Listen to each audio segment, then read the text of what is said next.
It's important to understand what the 5G is doing and what they say it's doing. We're told on the IEEE beam-forming document that this technology cooked your eyes like eggs in World War II.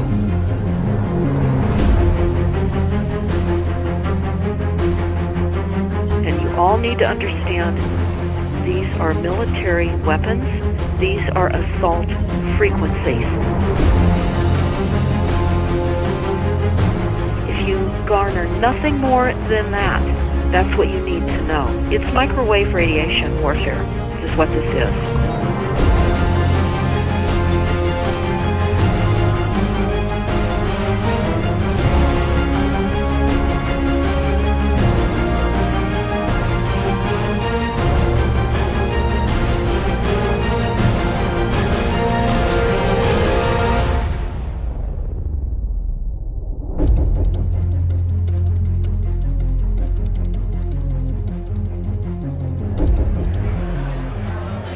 Ladies and gentlemen, please join me in welcoming to the National Press Club Federal Communications Commission Chairman Tom Wheeler. It's an honor to be here at the National Press Club. The first generation wireless, 1G, was voice. The second generation, 2G, allowed both talk and text. Third generation, 3G, the internet, in a limited way. And today's technology, 4G, completed that digital migration. But if anyone tells you that they know the details of what 5G is going to become, run the other way. This video is brought to you by the number 5 and the letter G. And pretty soon, everything else will be too. I have to tell people 5G is a killer. I'm Mark Steele. Anybody who hasn't heard me, I'm a weapons systems head-up display expert, one of the leading experts in the world. I've actually brought cover in relation to this, and the reason I became an expert was because I invented them. What I'm going to say to you today, do not believe a single word I say. Not one. I want you to do your own research. You'll find it's absolutely terrifying. You got your body covered? Aye. Oh, good lad. Right, because I can talk into that. This 5G roll-up is a weapon system. I've got a letter and was sent to the government because I know about weapon systems more than anything other. In Britain, in a place in the north of England called Gateshead, a scientist there called Mark Steele has been very publicly and actively warning people about the effects of LED streetlights, which he says in Gateshead are emitting now 5G. Right, what's the crack? Hey, lads. I'm just having a word with these Gateshead council workers about replacing these transmitters on these lights that are causing harm and assaulting the community. This is an existential threat to the economy, to the environment and humanity. If these transmitters are everywhere, then everyone's at risk, surely.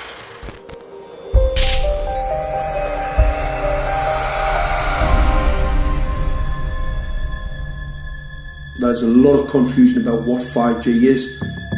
The G stands for generation. So you started off with the first transmitter system. Back in the 1980s. In the 80s, yeah. So you had 1G, then you had 2G. And as the generations moved on, you started to see more complex signal systems, cleverer pieces of antenna designs, etc., etc. So the whole thing became more data, quicker downloads, etc., etc. However, 5G is something completely different. Alright, let's get a breakdown. Let's tell the people what this really is. This is the 5G transmission device. Blinking heck, that's a hell of a beast, that, isn't it? These are the uninsurable transmitters. Just get a good look at that, guys, because obviously I know there's quite a few experts who want to see more detail about the transmitters and the chipsets. Just have a good look, boys. This is the control management system masquerade. There's an antenna there, you see that? What is this phased array antenna here? What's that? This is for phased array, alright? As you'll see, it's got a driver, it's got some chip there. It's one chip. Look at the chipsets on this. This is your dystopian world. What did Gated Council say? I'll tell you what, I think we better send some of these educated fools back to school, or just send them to prison, whichever's the easiest. I think prison's probably better. Alright, that's 5G, guys. That's 5G hardware. You must consider the whole part played by electricity in nature. Human beings cannot go on developing in the same way in an atmosphere permeated on all sides by electric currents and radiations. It has an influence on the whole development of man. This life of men in the midst of electricity, notably radiant electricity, will presently affect them in such a way that they will no longer be able to understand the news which they receive so rapidly. The effect is to damp down their intelligence. Such effects are already seen today. Even today, you can notice how people understand the things that come to them with far greater difficulty than they did a few decades ago. Rudolf Steiner, 1924. Rudolf Steiner noted that in 1924, since then our atmosphere has become far more permeated with electric waves of widely diverse types. There's no doubt now that electric waves, electromagnetic forces, cause direct biological effects. There's thousands of peer-reviewed papers on this subject. There's no doubt about it. But what are these effects? How are they affecting us? What can we do about it? We're now at a stage where we're putting in what's called 5G, which is a special type of broadcast for high-density information transfers. And it turns out that this is the same frequency bands that are used in crowd dispersal weaponry.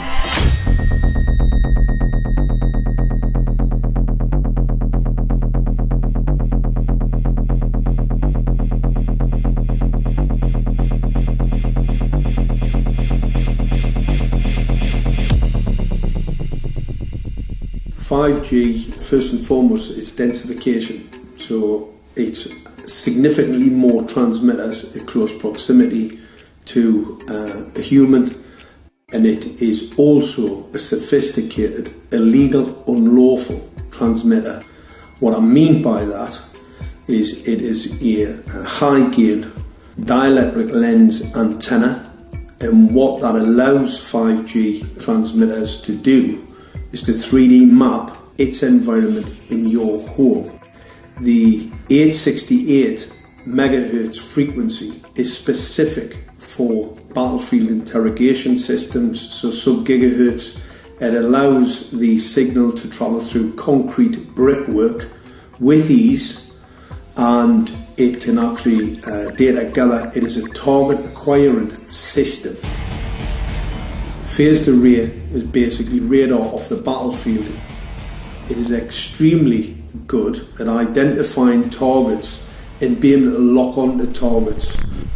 And not only that, it can specifically target you as an individual. So any judge sitting on an interesting case, let's say, any lawyer, any barrister, anybody doing any work that is potentially controversial, your life could be at threat. So the antenna design that you currently have on top of these LED streetlights, masquerading as a control management system, it basically battlefield interrogation equipment. The first phased array unit was actually called Mammoth, used by the Germans during the Second World War to identify Allied aircraft. Obviously things have moved on significantly since then.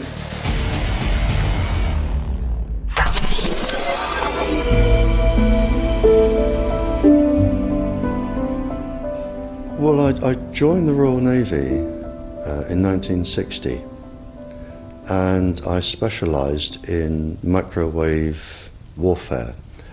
Radar, obviously, which uses microwave, but they don't just teach you radar, they teach you all about microwaves and other uses.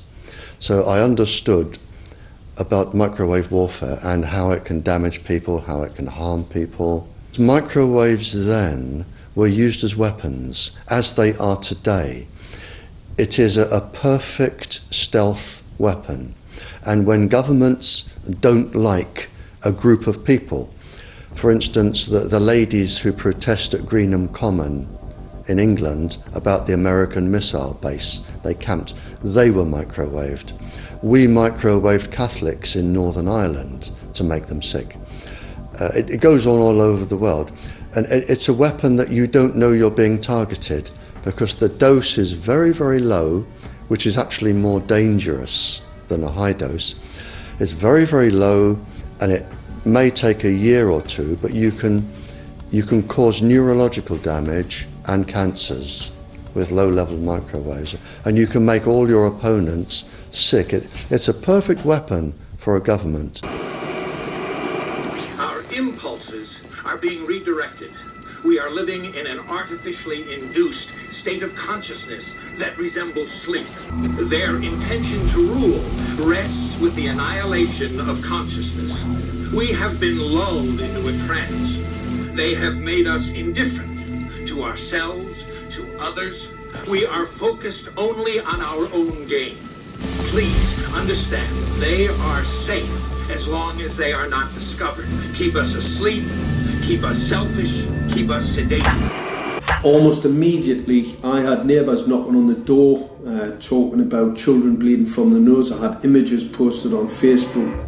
And one neighbour in particular came to my door and mentioned the fact that since the LED street lighting had been installed, she was bleeding from the nose every single night. I thought it was unbelievable. However, I spoke to another neighbour who lived not far from the first lady who mentioned this, and she also confirmed that since the LED street lighting had been installed, she also had started to develop nosebleeds and had never had nosebleeds before in her life. That then put me on a journey to investigate. I measured microwave radiation levels from the transmitters on top of the LED streetlights. The basic 868 megahertz, it was significantly higher than the current Council of Europe 1815 resolution, which is a maximum of 600 millivolts. I've measured up to over 3,000 millivolts. 5 to 6 times higher than the guidelines. Significantly higher than the current Council of Europe 1815 resolution, which states that 200 millivolts should be the maximum. The Bioinitiative report states that it should be significantly less than that. So we've got the Council of Europe. That's, the international criminal courts are stating that, the learned judges have said that 200 millivolts, and I'm measuring in bedrooms in Gateshead, minimum 600 and up to 4,000. Does this mean that in 2020, 2021, when 5G is destined to roll out globally, that you're going to get those kind of readings everywhere all the time? Everywhere all the time. Worse than that? Worse than that. Yes, 5G will connect the Internet of everything. If something can be connected, it will be connected in the 5G world. Hundreds of billions of microchips connected in products from pill bottles to plant waterers, requiring massive deployment of small cells. We won't wait for the standards. Now, to make this work, the 5G build-out is going to be very infrastructure intensive. We must reject the notion that the 5G future will be the sole provenance of urban areas. The 5G revolution will touch all corners, and that's damn important. The interconnected world of the future will be the result of decisions we must make today.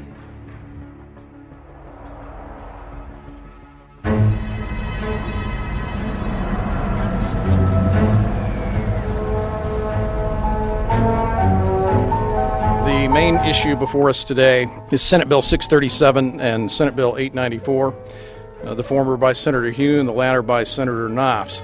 We're going to invite the first four witnesses in support of the legislation, and that would be John Jones with Sprint, David Lewis and Andy Emerson with AT&T, Neil Krevda with Verizon, and Frank Alcavetti Jr. with T-Mobile.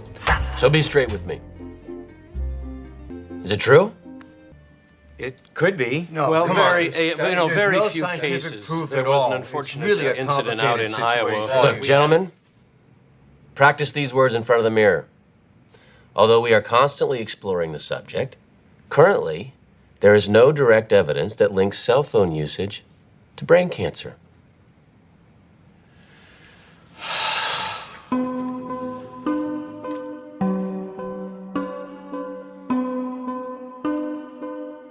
I'm Sharon Goldberg. I'm an internal medicine physician. I've practiced medicine for 21 years, and my background is mostly academic, internal medicine, hospital-based, clinical research, and medical education. I'm a certified Microsoft small business specialist. I've worked on space station designing the cabling system for the airlock module, where I was responsible for EMI/EMC analysis, which is electromagnetic interference, electromagnetic compatibility. I am a professor in the Department of Epidemiology, Biostatistics, and Occupational Health, and I teach there both toxicology and health effects of electromagnetic radiation. My name is Daphne Tachover, and I'm the founder of an organization called We Are the Evidence. We are an organization that represents the many adults and unfortunately many children who have become very sick from wireless technology radiation. There seems to be a couple false Easter eggs being put out there right now. I want to make sure we dispel that right off the gate.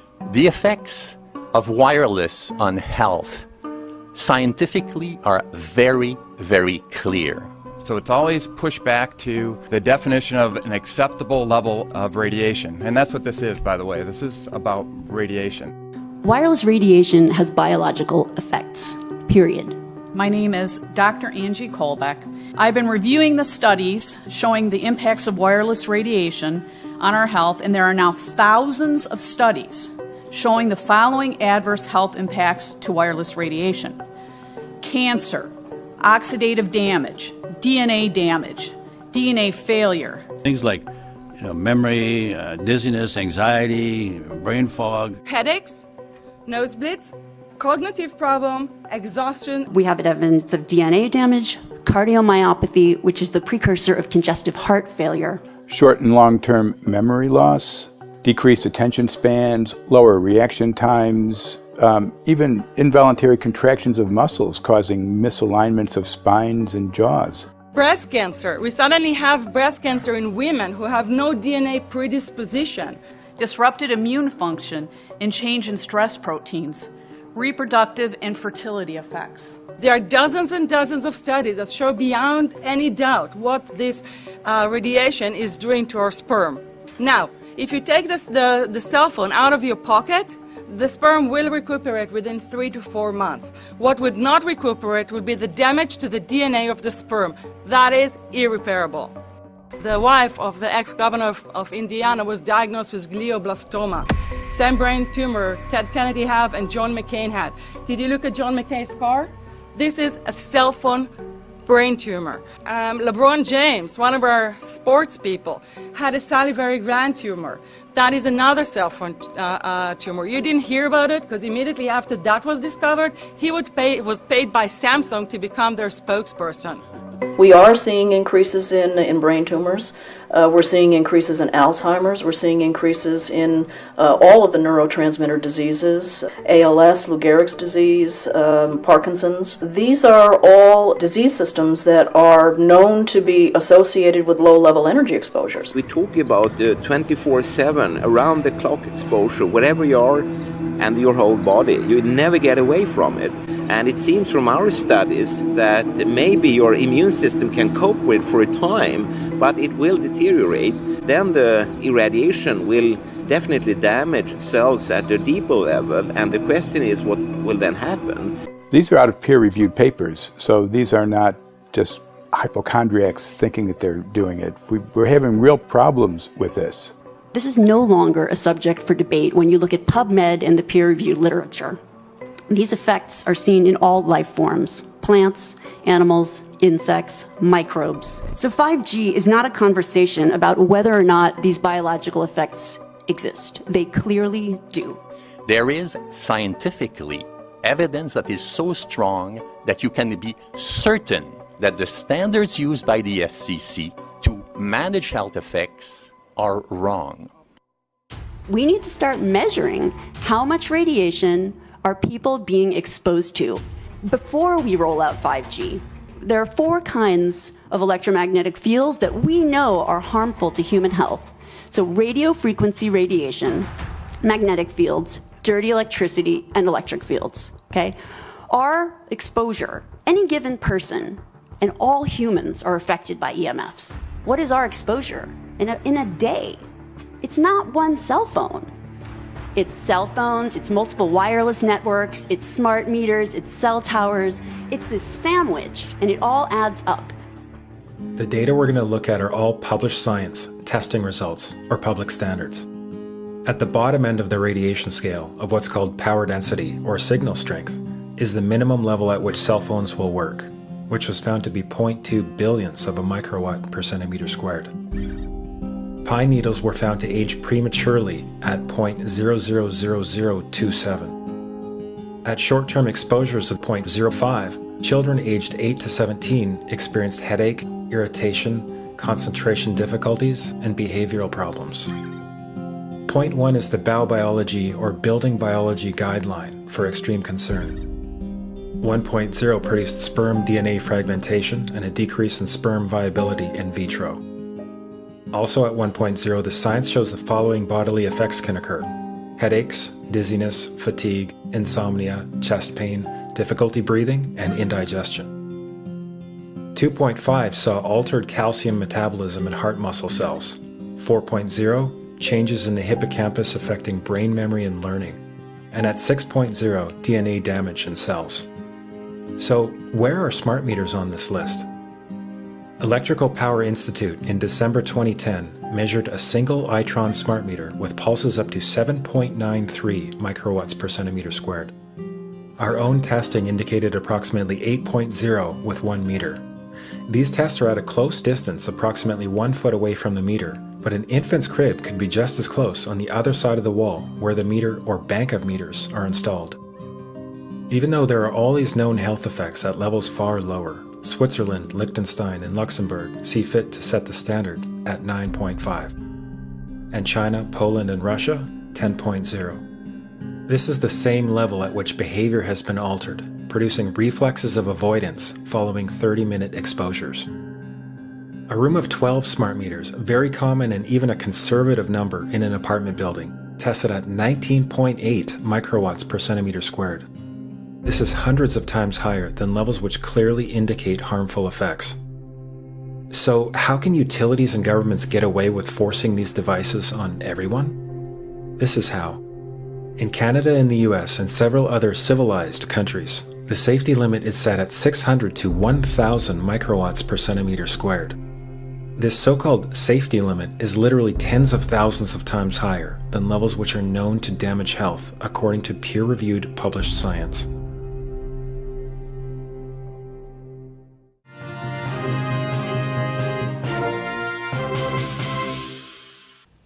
Faster, better, more reliable internet. That's the promise of 5G technology, but there is also the peril. Health hazards associated with radio frequency that is higher also and requires more transmitters and antennas. And the stark, simple fact is the health hazards are unknown and unstudied. And that is a sign of neglect and disregard on the part of the Federal Communications Commission that seems unacceptable. There have been no answers so far. The FCC basically has said everything's fine, but in order to reach a conclusion about the health and safety of this new technology, we need facts. Mr. Chairman, thank you for having this hearing.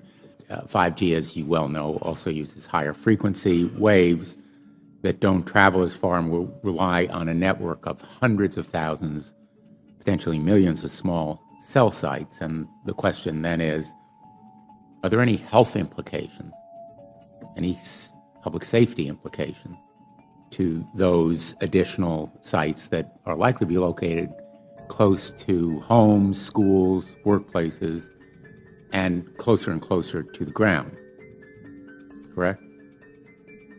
Correct, Senator. Yes. So my question for you, particularly Mr. Gillen and Mr. Berry, how much money has the industry committed to supporting additional independent research? I stress independent research.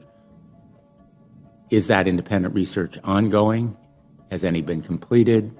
Where can consumers look for it? And we're talking about research on the biological effects of this new technology. Thank you, Senator. I think, thank you for your focus on the issue. Safety is paramount, and as you alluded to, we rely on the expert agencies, we rely on the findings of the FDA and others as to the requirements to keep all of us safe. There are no industry-backed studies, to my knowledge right now. Happy to visit with you as to what opportunities you think there needs to be more studies, and we're always for more science. We also rely on what the scientists tell us. So essentially, the answer to my question, how much money? Zero. I can certainly follow up with you, Senator. To my knowledge, there's no active studies being backed by industry today. Anybody else know of industry commitments to back research, fund it, support it, to ascertain scientifically the health effect? No, I'm not aware of any. So there really is no research ongoing. We're kind of flying blind here, so far as health and safety is concerned. Thank you, Mr. Chairman.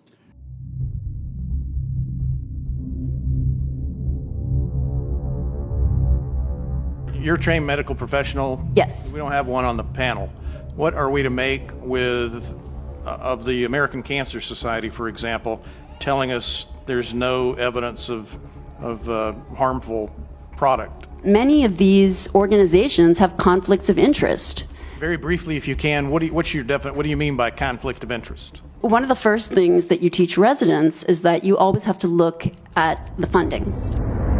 There's a tremendous amount of sponsored research by people who are hired to do studies to find no effect. And that's plagued this field in a number of countries. The radio frequency radiation work that we did was supported by Motorola. The relationship was really very cordial and very stress-free, but only up until we started generating data. These folks were very, very upset and began to talk about how are they going to handle this, what sort of spin can we put on this, what can we expect from this, and from that point on the relationship changed. What we saw was that Motorola began to exert more and more control over the work, telling us what to do, telling us how to write abstracts, what to say in the abstracts, what to say in the papers, how to do the work. No, don't do this. Yes, do it this way. This was unacceptable. I had completed our study of DNA damage, and I submitted the final report to Motorola. They simply weren't willing to accept my interpretation of my study, my evaluation of my study, my knowledge of science at that point, and tried to urge me not to publish the study. Did you hear about people coming to you as far as having complaints about illness? We were made aware of health complaints following installation of smart meters, and we wanted to verify this using our field work. So I measured the field of about 30 different people while they stood 1 foot in front of the smart meter, and in every single case, the human energy field was obliterated as they stood in front of the smart meter. So in our first slides, what we see is normal cells, and the structure of the cells is intact and sound. This is what we would expect from a normal sample. So after 2 minutes of exposure in front of the smart meter at about 1 foot away, we see a totally different story. Sample 1, you can see a lot of degradation in the cells. The cell walls have been broken, and you see changes in the cells which are called mycoplasma. It shows a mutation to the cell. In the second sample, we see a different type of degradation to the cell membranes. You can see a corrugation here. This is called bottle cap formation, and it's known that this occurs due to oxidation or exposure to free radicals. So this third subject, when we did her sample, she had to be pulled away from the meter after 45 seconds because she complained about an increasingly severe headache.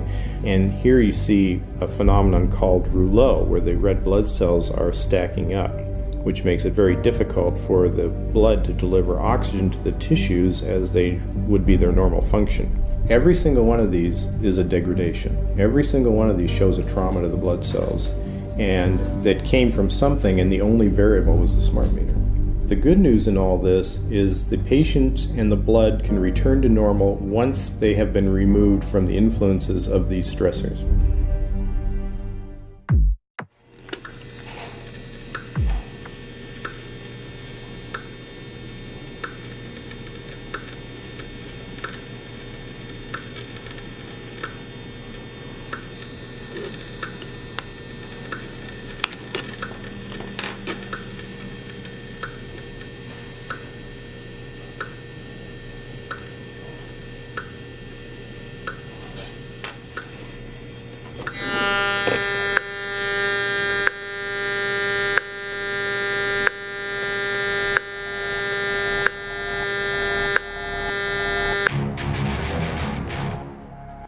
Some of the effects that we can look at, well, one thing is just our regular Wi-Fi, 2.4 gigahertz.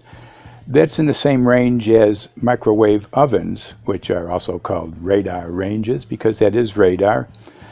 2.4 gigahertz is interesting. It's not the peak absorption rate in water for microwave frequencies, but it's at a point where it allows full penetration, because if it came in at the peak, it would prevent the insides from getting warm. So that's with basic Wi-Fi. Now when we look at 5G, 60 gigahertz, this is what they call active dispersal sort of weaponry, just to keep people back. It burns the skin. It doesn't penetrate, but 60 gigahertz is the frequency of oxygen molecule absorption. Since they have electrons that they share with each other, what we breathe is actually O2, pair of oxygen. So being bombarded with 60 gigahertz could very well impair our oxygen absorption rates in our body, and thereby the whole basis of our living system. Martin Paul says, putting tens of millions of 5G antennas without a single biological test of safety has to be about the stupidest idea anyone has had in the history of the world. So assessing all this, we have experts in various fields, military EMF weaponry, biological effects on humans, firefighters that are getting cognitive impairment by being there in them, countries that are banning these sort of technologies around schools because of the impairment to cognitive. Let's weigh that up in light of what Rudolf Steiner said in 1924 about just mere radio causing the impairment of cognitive functions on people, that they can receive news from around the world, but they can't understand it as well because of the effect of the electricity. We have to say, something smells sinister here. With the fifth generation, it's actually a whole new ballgame. It's not using the same technology. They're switching to military-grade millimeter wave technology. And when you look at this technology, I mean, if you go and look at DARPA reports, come and look at some of the patents that the United States military has put out on what they can do with psychological weapons, all sorts of things, crowd control, active denial, anything you can think of, this is what they can do with 5G. So any type of military application you can think of which has an electromagnetic base, they can do with 5G. And they're putting this out blanket across the population. Ladies and gentlemen, the President of the United States. Good evening, my fellow Americans.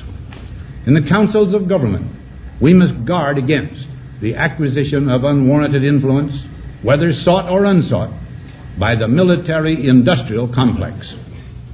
The potential for the disastrous rise of misplaced power exists and will persist. We must never let the weight of this combination endanger our liberties or democratic processes.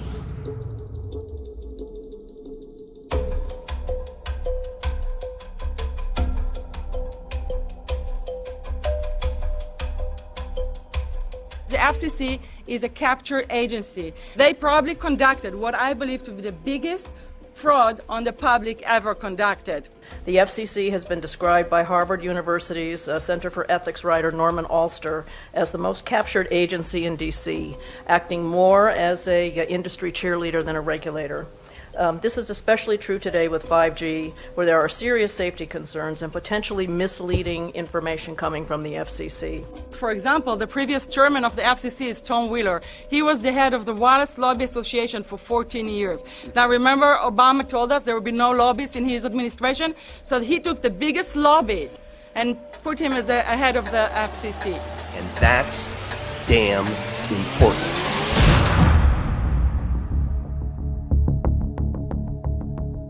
In 1993, the FCC started a rulemaking to adopt the IEEE regulations on this issue.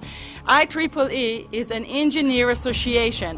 Why is it that we adopt regulation of engineers who maybe know how to measure this radiation when it's passing a wall, but not when it's passing a body? All our health agencies objected it, saying that it makes no sense to adopt engineer association, that they had not even one biomedical person on their team. They are effectively indemnified against adverse health impact lawsuits when the acceptable limits are higher than the limits actually shown to show harmful health effects. The FCC guidelines were developed for short-term exposures, 6 minutes, 30 minutes, depending on it's a phone or an outdoor exposure. And they have absolutely no connection to the biological effects that have been very clearly summarized in the Bio Initiative. So as you can see, there's a number of individuals in this room today that have serious concerns about this as regards to their health.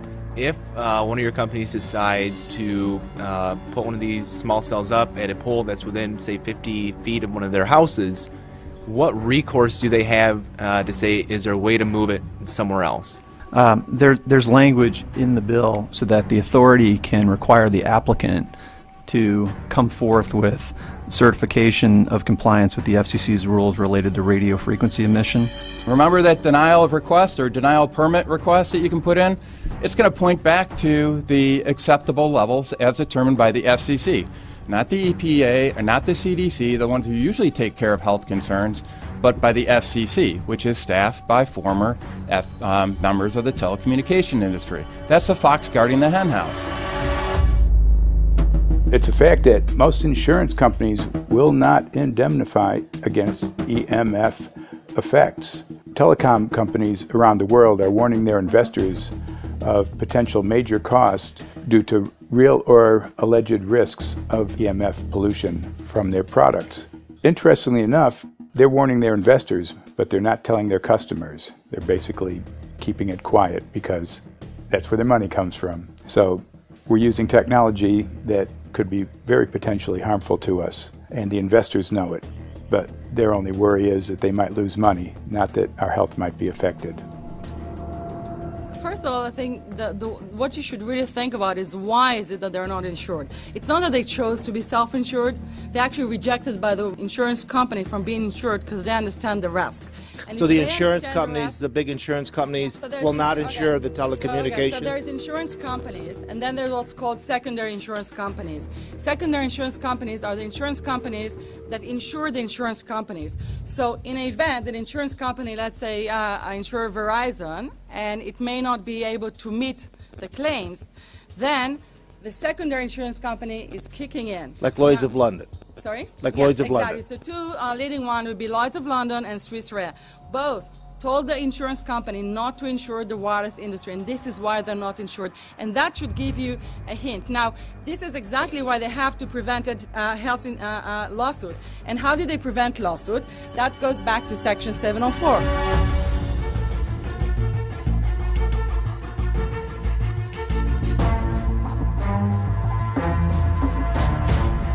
Section 704 was passed in 1996. This is how our rights in regards to health were taken away by the wireless industry. What this legislation did, it gave the power to regulate the health effects of wireless technology to the FCC. FCC is a spectrum auctioning agency. It's not a health agency. They don't even have one biomedical person on their team. And then the other thing that Section 704 did, it actually took the power from the states to regulate location of cell towers based on health. And what does it mean? It means that if they want to put a cell tower in front of your home, you cannot go to your city council and say, hey, stop, I don't want it. I just heard in a lecture that there are 10,000 studies proving that it's harmful. I don't want it. My child is sick. They would tell you, stop. You're not allowed to mention this in the city council because Section 704 says that if you will, and if the application will be rejected, the city will be sued, can be sued by the wireless industry.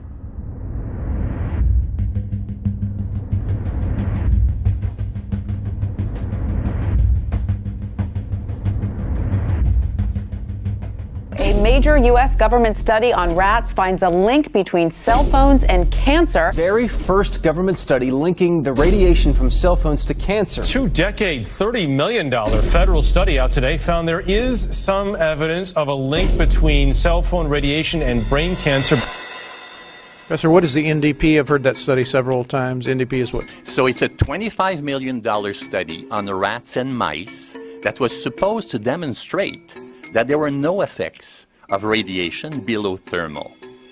And in fact, it demonstrated exactly the opposite. And it follows on the heels of two major studies on animals that said exactly the same thing. And that study was designed perfectly to make sure that it cannot be challenged, that there will not be any doubt. That's why it took them 14 years. That's how they prevented discussion of health. And why do they want to prevent discussion of health if there's no problem with health? Simply put, FCC is completely unprepared, unable, and possibly unwilling to oversee 5G for safety, even as it barrels toward us. They are falling back on tired definitions and panaceas long since disproven by science. To make matters worse, recent FCC rulings and numerous industry-friendly bills passed at state and federal levels between 2016 and 2018 removed the last vestiges of local and state review over infrastructure siting, just when we need it the most. When those first studies were performed years and years ago, nobody knew about the importance of the microbiome, the role of the microbiome and the immune system, and even less the role of the microbiota inside our brains, that is, the microbes that are normally resident inside our brains, whose influence on brain function is nothing but immense. And you may think, well, who cares about the microbes? The less microbes we have, the better it is. Well, we know by now that this is not absolutely the case, because microbes are truly essential for the development and function of all our organs and systems. Our immune system is based on the microbes we have in our gut. And our brain also has microbes that influence its function. In tests, it's been found things like mold. If you grow mold inside a Faraday cage, it'll grow one way, and then even if the electromagnetic fields are around, take the Faraday cage away and some sort of 600 biotoxins are developed within the mold because of the effects of the EMFs upon it. Electromagnetic fields, even of weak quality, have an effect upon our microbiome, which is really essential to our whole being. This is going to eviscerate microbial DNA inside human beings, which is our effective operating system, number one. So it may not impact human DNA in laboratory experiments right now, and they're saying it doesn't impact human DNA. But given that human DNA is less than 1% of the cellular DNA in the human body, the rest of the cellular DNA is microbial, and we know that this will eviscerate microbial DNA. So we're talking about a takedown of the operating system of human beings. Exactly. I couldn't have put it better myself.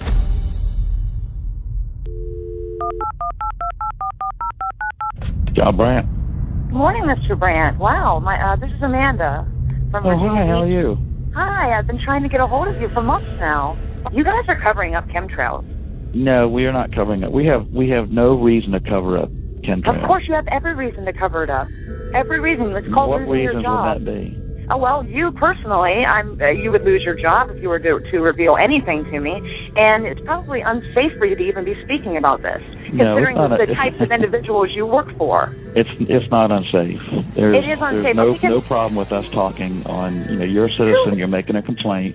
Oh, Lord have mercy on my soul. It's a complaint in an area that we don't have authority to regulate.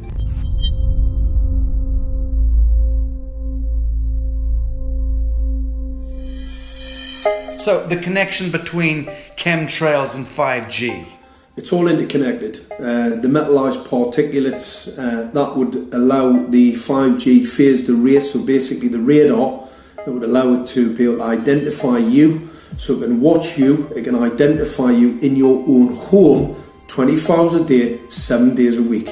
For the last X amount of years, we've been through chemtrailing, and that is now the cat is out of the box. We've had these nanoparticulates raining down on humanity for years now, impregnating our bodies, by best accounts staying inside our bodies. Those nanoparticulates, what you're saying, are building up a kind of a phosphorescence glow capability so that we can be flagged up in our homes, behind concrete and steel, inside bunkers, in the basement, doesn't matter where you are. The 5G will be able to now triangulate, map and read you, because you as a living being are impregnated with these nanoparticulates, which are acting as a kind of transmission and reception technology. It's exactly, absolutely exactly.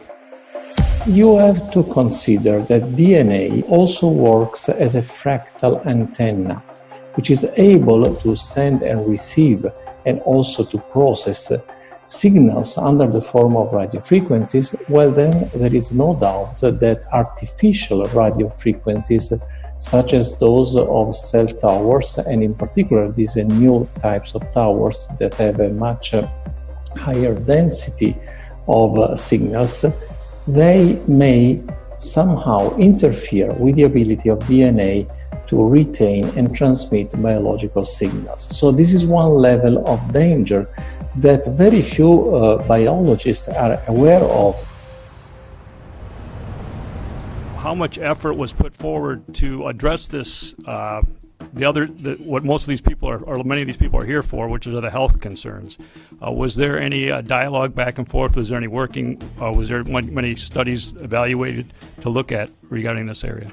Maybe not every person that has concerns on the legislation was brought to the table. Okay, so from your perspective, you feel that there was a legitimate amount of time to evaluate the data that the opposition would have on this? Absolutely, and I wouldn't put forth something that I didn't believe in.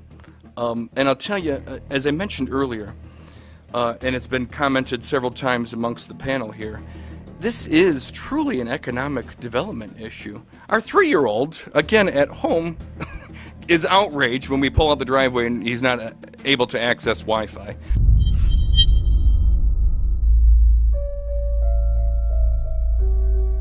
I think anyone who puts Wi-Fi into a school should be locked up for the rest of their life. I really do. I think they're not fit to walk on the surface of this planet because they haven't looked at the research, and whatever incentive they have, it is not worth the genetic problems that parents are going to face with their children when they're born. France has banned Wi-Fi in nursery schools and put warnings out for regular schools because they're finding there's impaired learning capacity in children when they're around Wi-Fi. And they have to put up warning signs where they put Wi-Fi transmitters.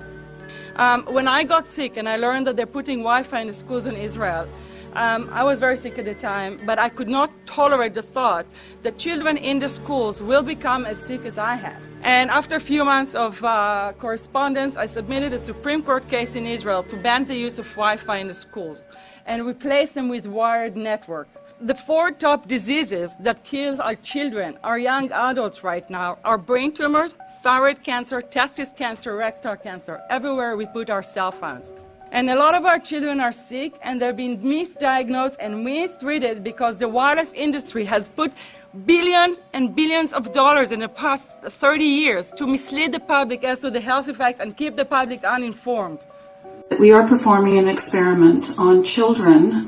We are exposing children to microwave radiation for 6 hours during every school day.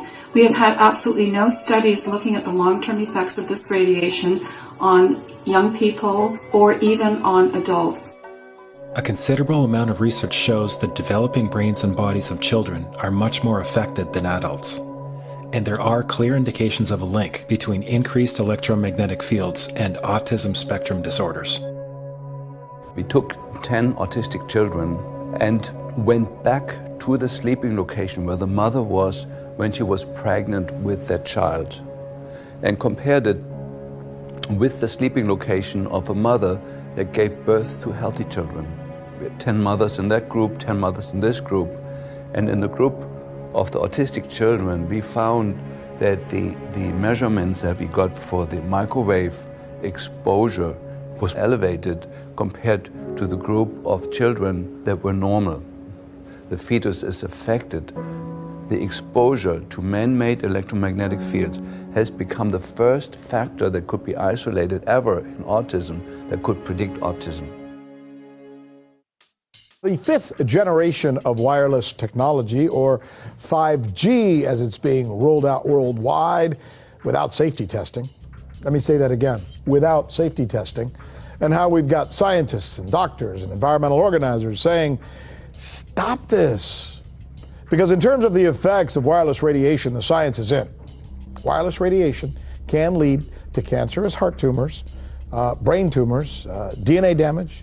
Wireless radiation is linked to infertility, to autism, Alzheimer's, and more. And guess what? All the effects that I just listed, those are some of the effects that are known according to the technology that's being seen today. First of all, you have to know that we know that the other EMFs that we're exposed to are already known to be health risks.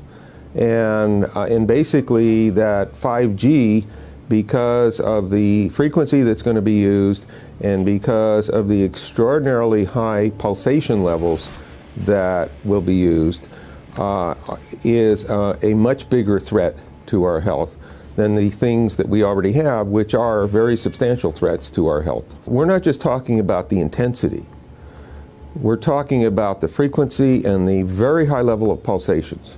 There's a huge literature which shows that pulsed EMFs, EMFs that pulse up and down very rapidly, are in most cases much more biologically active than our non-pulsed EMFs. Every single wireless communication device communicates via pulsations, but the industry completely ignores this issue. The problem with 5G is that they're planning to put out tens of millions of these antennae all over the place without doing one single biological safety test. Are you implying possibly that we, the consumers, are the guinea pigs since they haven't really done tests to see the effects in a smaller setting? I mean, that's not an implication, it's a statement. We are, yes. Cancer is not the main concern that I have. I'm really concerned about sperm count and about effects on pregnancy.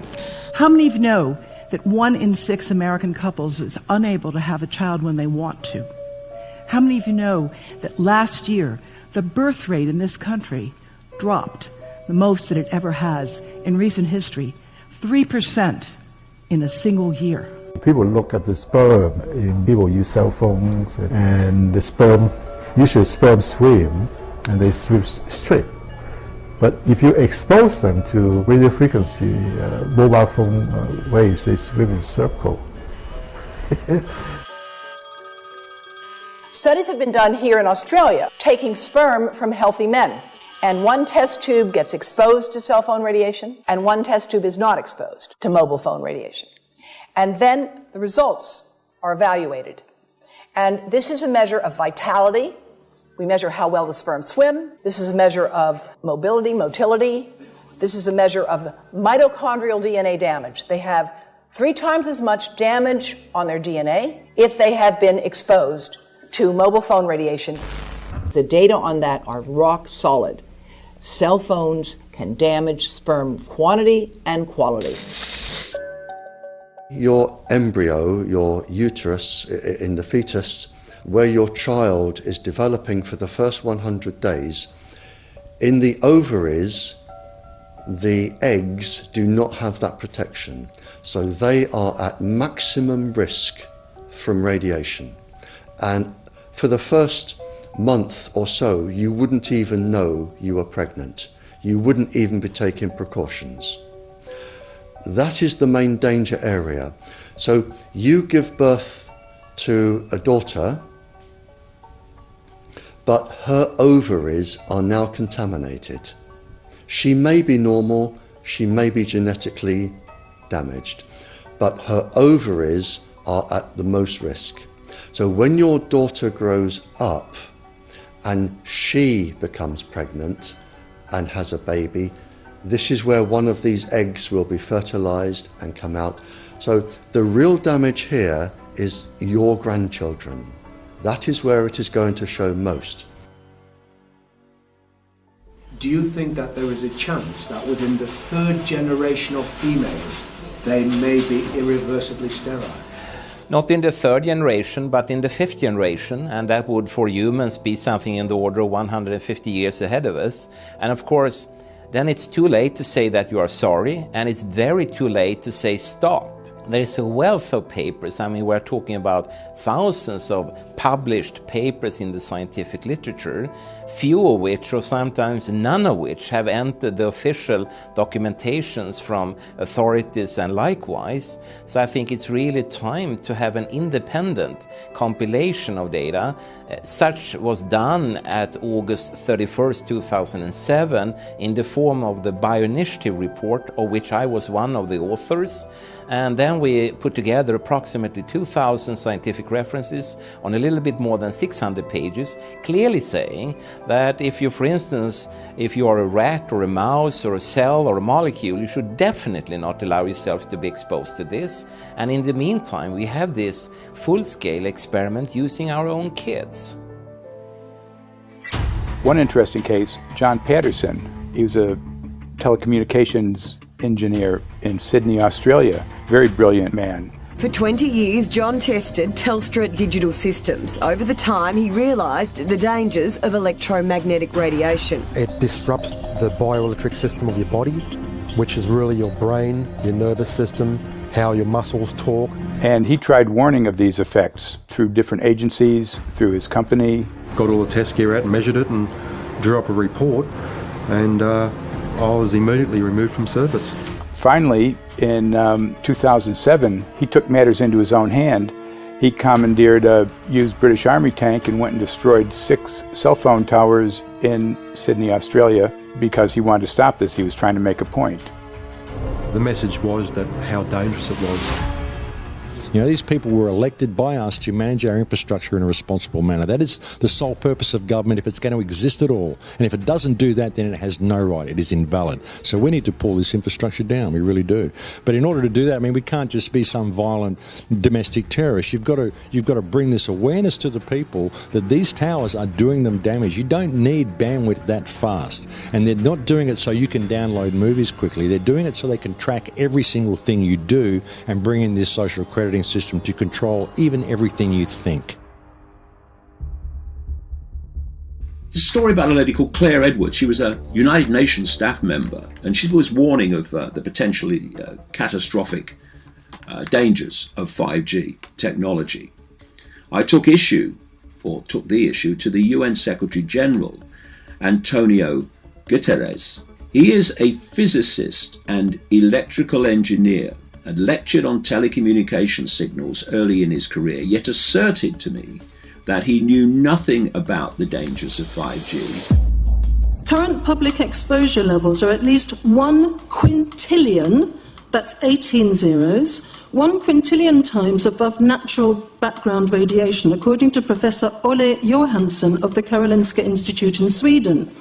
The highly dangerous biological effects of EMFs have been documented by thousands of studies since 1932, indicating that we may be facing a global health catastrophe orders of magnitude worse than those caused by tobacco and cigarettes. 5G is designed to deliver concentrated and focused electromagnetic radiation in excess of 100 times current levels in the same way as do directed energy weapons. There is currently an international appeal signed by 237 EMF scientists from 41 nations urging the UN and particularly the WHO to exert strong leadership in fostering the development of more protective EMF guidelines, encouraging precautionary measures and educating the public about the considerable health risks, particularly the risks to children and fetal development. Sorry, because we are talking with someone that is a little bit ignorant on these things. If you're talking to the Wi-Fi systems, I become worried because I put those devices in my house. I will have to, I confess my ignorance on this. We will have to, but I'm going to raise this with WHO, which I think is the organization that might be able to deal with it properly, because I must confess I was not aware of that danger.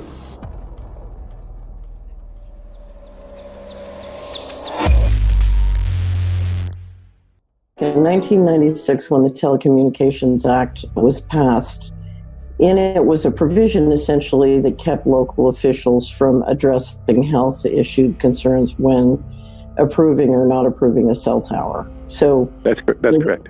But then something new is happening. We've talked a lot about it on the Solari report, thanks to Jason Bogdan-Smith and his website EMF Warriors. But this is new. This is very, very new. So you're basically, sending out an appeal on something that in one sense hasn't happened yet. This is not just an incremental change. This is a big step up.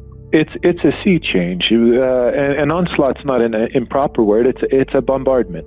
So instead of a cell tower 1 mile or 2 miles from you and you still have cell phone service, we're going to have antennas every block, and some poor soul is going to have one mounted to a utility pole maybe less than 20 meters from their home. So this kind of, invasive bombardment with this many antennas, just in 1 square mile, if you do the math, 1 per block and 16 blocks per mile, that's about 250 antennas per square mile. The millimeter wave is untested. Former FCC Chairman Tom Wheeler openly said that they don't plan to test. We won't wait for the standards. And then our appeal also addresses the fact that there's a plan to roll out 5G through satellites in low Earth orbit. So 20,000 satellites, which will cover every square foot of the planet with a 5G signal. 6, 5, 4, 3, 2, 1. Night after night, politicians and other leaders were telling Americans that Sputnik revealed that we were at great risk. Not just our pride, but our security is at stake. If Russia wins dominance of this completely new area, well, I think the consequences are fairly plain. Probable Soviet world domination. We choose to go to the moon in this decade and do the other things, not because they are easy, but because they are hard. Because that challenge is one that we're willing to accept, one we are unwilling to postpone, and one we intend to win. Welcome, everybody, to the White House. This is White House 5G Summit. My name is Justin Clark. I'm the Director of Public Liaison, and we are thrilled to have you here today. Really happy to be joined by a lot of leaders in industry, members of Congress and the Senate, White House leaders on this, and people from the FCC. Before we start, one, we are government, so don't assume we know anything, okay? I do agree, I don't know anything. I have become accustomed to giving speeches in my new position on subjects about which I frankly know very little, and we need more cell towers and connections in Connecticut, my home state. It's ridiculous. The U.S. is in the lead thanks to our private sector as well as the work of the FCC and this administration overall. But China and South Korea and many other countries are eager to claim this mantle. We have every intention to deploy 5G first and reap the benefits of faster and more robust wireless. Yes, I hope we beat China, of course. And get to gigabit speeds and low latency, and the race has begun. Let there be no mistake. The race to 5G is a sprint. Winning the global race to 5G, it's a national priority. We must bear in mind the national security implications of winning the race on 5G. Today we're talking about the importance of being first in 5G, continued commitment to putting America first in the race to 5G. We're calling it America First, 5G First. Well, our strategy is called the 5G Fast Plan, a plan to facilitate America's superiority in 5G technology. Connected devices for health applications, which I love, has the capacity to make people healthier, as I understand it, a lot of medical applications. Industry is not asking the government for money to build 5G networks. They're asking us to cut the red tape that surrounds infrastructure deployment. We cannot let today's red tape strangle the 5G future. The red tape slows and sometimes stops the building of densified network facilities necessary for 5G. As we continue our efforts to keep government out of the way so that America can continue its leadership for America to win the race to 5G. One path is the government regulatory path. The other path is the private enterprise free market. Gales of creative destruction, Schumpeter path. Have you ever heard that? Gales of creative destruction? It just means let it rip. The new replaces the old. With 5G, we're on the cusp of another era of American innovation. It means an even more connected world for everyone around us, unlocking the potential of the Internet of Things to become safer, healthier, and more sustainable for our future. You know, sometimes, look, we all believe in the 10th Amendment, but sometimes you have to override it.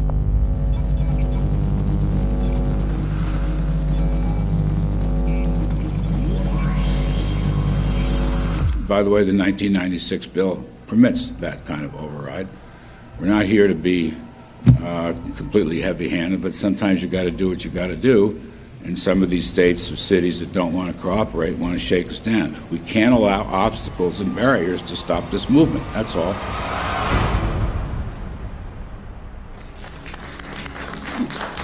And this happened in Canada. I mean, there were some activists I was working with up there that said, well, you know, we won a victory. We got the Public Utilities Commission to allow us to opt out. And I said, boy, that's divide and conquer. They just got rid of the people that were raising hell. So, you know, that's not the answer. We need to opt out everybody. An opt-out is an agreement to pay to not be harmed. An opt-out is volunteering into extortion. An opt-out says that if I don't pay you, you have the right to harm me. So that doesn't work. This is a mandate. This is being pushed down your throat by a company that is not responsive, by a government that is not responsible, and it's being done in a collusion that's designed to undermine the individual rights of individual people and communities across the country and around the world. The Minister for the Environment has a duty. His duty is primarily to ensure that there is cleaner, better, healthier environment for people in this country. It's a simple duty. He also has a responsibility in regard to science and innovation to make sure that that happens. What seems to be happening here, in fact one could say undoubtedly happening here, is he's using science and innovation to ensure that our right to life is threatened. There have been no public debates. There is no public discourse. There are no public disclosures as to why, when, how, what is going on in regard to 5G.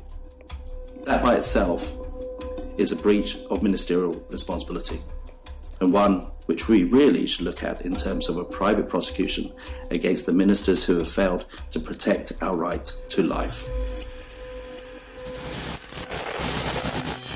Okay, smart technology, smart meters, smart cars, not that smart, huh? What does smart mean? Anything that has smart attached to it, secret militarised armaments in residential technology. That's where smart came from. And smart, every bit of technology that you see today has all been developed for either some type of battlefield, some type of intelligence gathering system, and obviously these developments have to be commercialised, and people have actually took them into their homes. The definition of a smart grid is a wireless system that will fundamentally turn every single appliance in your home into the equivalent of a transmitting cell phone. That's every computer, every television, every furnace, every air conditioner, every coffee machine, every printer, every single appliance that you have in your house will eventually, in a smart grid, have an antenna that's embedded into it that will transmit your usage data to a smart meter on the outside of your home that will then transmit your usage data to another tower receiving that usage signal that will then go to the utility company for supposedly billing purposes. Not all signals will just be about your individual use. There will be aggregate meters that will bounce signal from house to house to house within a neighborhood that will then accumulate all of the usage data that will transmit that to the utility company. Now, what that will do is that the end metering system that is transmitting all of that data will be firing an RF signal at many, many times a second, which will increase the average homeowner's radio frequency radiation exposure exponentially. This picture shows some aphids on the leaf of an orange tree shortly after radar equipment was installed at a nearby airport a number of years ago. I noticed that every few seconds, all the aphids would tense up in unison and do sort of a little dance, as you see in the picture. Upon further investigation, I found that the interval of time between the activity of each dance coincided exactly with the rotation of the radar rotor device at the airport, which was a distance of approximately 14 miles. The antenna arrays create this steerable beam, which helps concentrate the energy. The beams get pointed at the user. What's a MIMO tank? Massive in, massive out. British government have got a plan to roll 400,000 out. This is so that you've got 5G in every nook and cranny, every part of the countryside, so that you can have autonomous tractors, believe it or not. However, those transmitters, these are radar. It is phased array radar. Though that radar signal sweeping the countryside will kill every pollinator, every biological structure, it will sterilise livestock, it will kill the ground, so consequently land won't have a value, obviously farmers will die, the community will be under attack. The community will be under attack. If we can't produce food, if we kill all the pollinators, we're in serious trouble.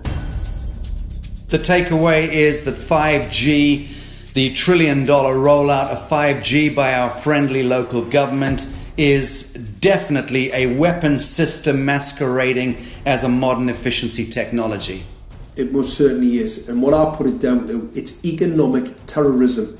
There is no value, nil, in killing off your population, in destroying your ability to grow food, to kill all your pollinators. They may have a nice financial number on a piece of paper, but in reality, dementia, diabetes, all the things that are currently crippling the NHS, a burden on the country, illness, mental health issues, the focus of that cause can be identified and has been identified in the science. The science is proven.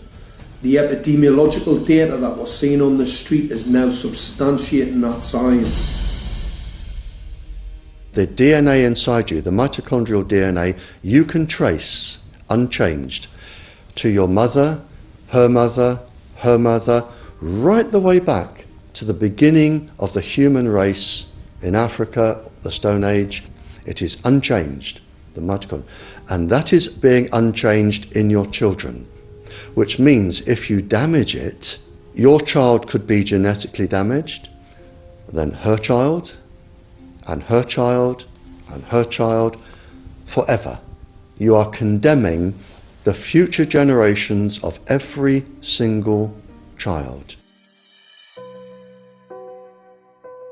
There is, however, a light at the end of the tunnel, or there is some ray of hope. Thanks to the principles of biological quantum entanglement that we have learned how to exploit in the field of biology and medicine, now we can transfer the information from the microbial DNA to the human DNA. And in so doing, we can train, so to speak, the microbes to withstand whatever extreme condition they are exposed to, including this new technology. And then we can train them to transfer this resilience of theirs to our DNA.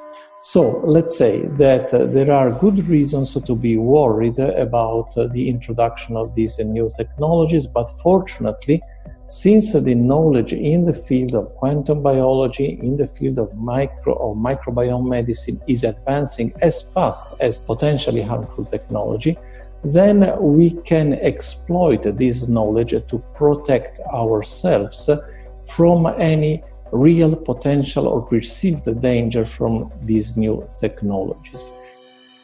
I've met with molecular and cellular biologists, with blood microscopists, with weapons development experts, frontline activists and researchers, and all the stories I'm hearing from these experts and pundits leads to the same thing.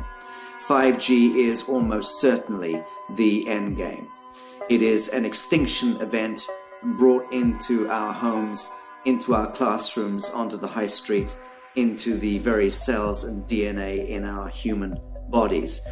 It is such a perilous threat that it is almost impossible to imagine, let alone describe. When the 5G signature goes live, it will tap into a multitude of satellites which are in geosat orbit around the surface of the Earth. Millions of surface antennas will pick up that signaling and will then scatter the signaling into hundreds and hundreds of millions of different micro antenna systems set up on street lamps and even in your home, which you're not aware of incidentally. The LED light bulbs in your home invariably contain the micro or nanotech lens flare capacitors which will receive the 5G signaling, and it will proliferate the 5G signaling everywhere by exploding the signal into billions of photons which will target everything all at the same time. This is stealth technology. This is invisible